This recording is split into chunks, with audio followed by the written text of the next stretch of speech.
Hello and welcome back to Gospel First. And today we're going to be focusing on 2 Corinthians chapter 10, verse 13. How your weakness becomes the doorway to God's power. Have you ever felt like your weakness disqualified you? Like your struggles made you less than you should be? What if those very weaknesses are where God shows up the most? So let's find out.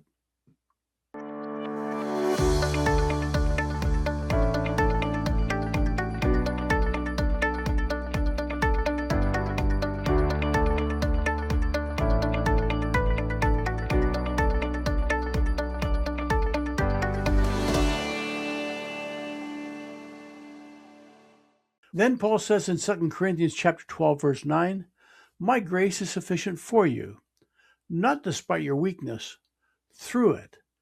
Then when I am weak, then I'm strong," in verse 10. So let's look at this. You bring weakness, and Christ brings strength. Transformation then happens inside the struggle.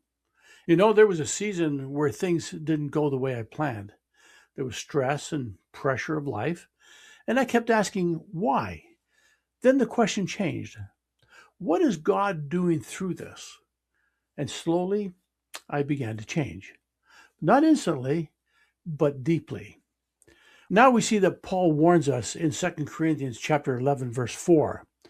If someone preaches a different Jesus, now not every voice leads to Christ, so the test is simple. Does it draw you closer to him? Now picture Christ on the cross. From the outside, it looked like weakness, but it was the greatest act of power. And that same grace is offered to you. Well, that's it for another day. Thank you for staying faithful to the journey. May the Spirit continue to fill your heart and draw you closer to Jesus Christ. If your heart feels even a gentle nudge, I once again invite you to like, subscribe, and share so that we can spread the gospel of Jesus Christ together. And I'll see you next time as we continue our studies in the book of Galatians, chapters 1 and 2. Until then, God bless.